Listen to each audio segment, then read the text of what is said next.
சிறகடி காசு இன்னைக்கு episode promo 3ல பார்த்தீங்க அப்படின்னா விஜயா வந்து மீனா தான் பணத்தை எடுத்திருக்காங்க அப்படின்னு சொல்லிட்டு மீனா மேலே பழிய போட்டு பேசிட்டு இருப்பாங்க. இதை பார்த்துட்டு எல்லாமே மீனாவுக்கு சப்போர்ட் பண்ணுவாங்க. ஸ்ருதி பார்த்தீங்கன்னா அவங்க டெய்லி பூ கொடுக்க தானே போகிறாங்க, அவங்க மேலே எப்படி நீங்கள் பழிய போடலாம் அப்படின்னு சொல்லிட்டு கேட்பாங்க. அதுக்கு வந்து ரவி சொல்லுவாங்க, ஆமாம் கரெக்டு தான், ஆமாம் அங்கே தான் டான்ஸ் கிளாஸ்க்கு வராங்களே அவங்க மேலெல்லாம் நீங்கள் பழி போட வேண்டியதுன்னு, அவங்களாம் திருடினதான் உங்களுக்கு தோணலையா அப்படின்னு சொல்லிட்டு ரவி வந்து கேட்குறாங்க. அவங்களாம் கலையை கற்றுக்க வராங்க, அவங்களாம் திருட மாட்டாங்க அப்படின்னு சொல்லிட்டு விஜயா வந்து சொல்கிறாங்க. உடனே ரவி வந்து சொல்கிறாங்க, வேற யாரோ பண்ணியிருக்க மாட்டாங்க அப்படிங்கிறத நம்புறீங்க, ஆனா அண்ணி பண்ணிருக்க மாட்டாங்க, நீங்க நம்ப மாட்டீங்க அப்படின்னு கேக்குறாங்க. அதுக்கு வந்து அண்ணாமலை சொல்றாங்க, அதுதான் அவ புத்தியே, யாரை நம்பினாலும் மீனாவை எங்க நம்புறா அப்படின்னு சொல்லிட்டு அண்ணாமலை வந்து விஜயாவை பத்தி சொல்லுவாங்க. அண்ணாமலை வந்து விஜயாவை பத்தி கேக்குறாங்க, ஆகாத மருமகனா நீ என்ன வேணாலும் சொல்லலாமா விஜயா அப்படின்னு கேக்குறாங்க.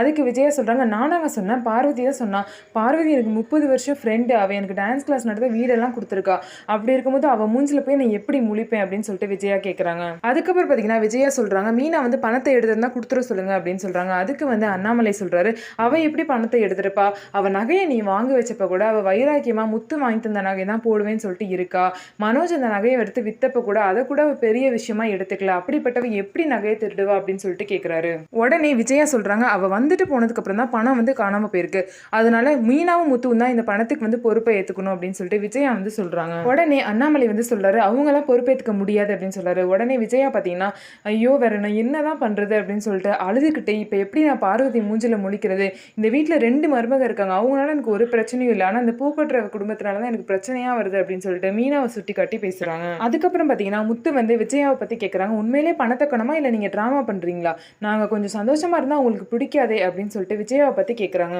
உடனே அண்ணாமலை வந்து விஜயாவை பற்றி கேட்குறாங்க, அவங்க 2 பேரும் இந்த வீட்டை விட்டு வெளியே போடணும், அதான உன் ஆசை, அதனால தான் ஏற்கனவே பார்வதி வீட்டில் போய் உட்காந்த, அதனால தான் இப்பயும் இந்த பழிய போடுற அப்படிதானே அப்படின்னு சொல்லிட்டு விஜயாவை பற்றி கேட்குறாரு. அதுக்கப்புறம் அண்ணாமலை வந்து விஜயா கிட்ட, நான் உயிரோட இருக்க வரைக்கும் மீனாவும் முத்துவும் இந்த வீட்டில் தான் இருப்பாங்க, நான் செத்ததுக்கு அப்புறம் தான் இந்த வீட்டை விட்டு போவாங்க அப்படின்னு சொல்லிட்டு சொல்றாங்க. இதை கேட்ட முத்து பார்த்தீங்கன்னா, ஏன்பா இப்படிலாம் பேசுறீங்க, அதெல்லாம் ஒன்றும் ஆகாது பண்ணாங்க, இங்கே தான் இருப்போம், இந்த விஷயத்தை எப்படி சரி பண்ணணும்னு எனக்கு தெரியும் அப்படின்னு சொல்லிட்டு மீனாவை கூட்டிட்டு முத்து வந்து கிளம்புறாரு. அதுக்கப்புறம் பார்த்தீங்கன்னா முத்து வந்து மீனாவை கூட்டிட்டு மாடிக்கு போயாரு. அங்கே போயிட்டு மீனா அழாதன்னு சொல்றேன், எதுக்கு அழுதுகிட்டே இருக்க அப்படின்னு கேட்குறாரு.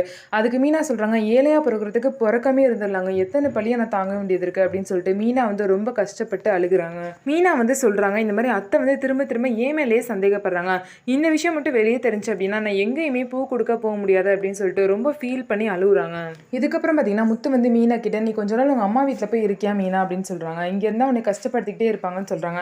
அதுக்கு வந்து மீனா சொல்கிறாங்க, அங்கே போயிட்டா இன்னும் என் மேலே திருட்டுப்பள்ளி அதிகமாயிரும், அது மட்டும் இல்லாமல் அங்கே போய் எங்கள் அம்மா வந்து இந்த விஷயம் தெரிஞ்சால் கஷ்டப்படுவாங்க, இப்போ தான் அவங்க சத்யா விஷயத்துலேருந்து மீண்டு வந்திருக்காங்க, இதை வேற சொன்னால் ரொம்ப கஷ்டப்படுவாங்க அப்படின்னு சொல்லிட்டு மீனா சொல்கிறாங்க. உடனே முத்து சொல்கிறாங்க, ஆமாம் சரிதான், நம்ம கஷ்டம் நம்மளோடய போகட்டும் அப்படின்னு சொல்லிட்டு முத்து வந்து சொல்கிறாங்க. மீனா வந்து சொல்கிறாங்க, பார்வதி ஆண்டி இப்படி சொல்லுவாங்க நான் நினச்சி கூட பார்க்கல, அவங்களுக்கு என்ன ரொம்ப பிடிக்கும்னு நினச்சேன், ஆனால் இப்படி சொல்லிட்டாங்க அப்படின்னு சொல்லிட்டு மீனா வந்து முத்து கிட்ட சொல்கிறாங்க. அதுக்கு முத்து சொல்கிறாங்க, இதில் தான் மீனா எனக்கு சந்தேகமாகவே இருக்குது, பார்வதி ஆண்டி வந்து யார் மனசையும் கஷ்டப்படுத்தணும்னு நினைக்க மாட்டாங்க, அப்படியே கேட்டிருந்தாலும் அவங்க வந்து ஓன்ட்ட தானே கேட்டிருப்பாங்க, எதுக்கு வந்து எங்கள் அம்மா கிட்ட கேட்கணும், எங்கள் அம்மா தான் இந்த விஷயத்தை உன்கிட்ட திருப்பி விட பார்க்குறாங்கன்னு நினைக்கிறேன் அப்படின்னு சொல்லிட்டு முத்து வந்து சொல்வார். முத்து சொல்கிறாங்க, இதை எப்படி சரி பண்ணணும்னு எனக்கு தெரியும், நான் ஃபஸ்ட்டு போய் பார்வதி ஆண்டியை பார்த்து பேசுகிறேன், அப்போ தான் இதுக்கு ஒரு முடிவு கிடைக்கும் அப்படின்னு சொல்லிட்டு முத்து கிளம்புறாங்க. இதுதான் இன்னைக்கு எபிசோட் ப்ரோமோ 3ல நடந்த விஷயம். இதுக்கு முன்னாடி ப்ரோமோலாம் நீங்கள் பார்க்கணும்னு நினச்சா டிஸ்கிரிப்ஷனில் லிங்க் கொடுத்துருக்கேன், கண்டிப்பாக போய் பாருங்கள். அதுக்கப்புறம் நம்மளோட சேனலை சப்ஸ்கிரைப் பண்ணிக்கோங்க.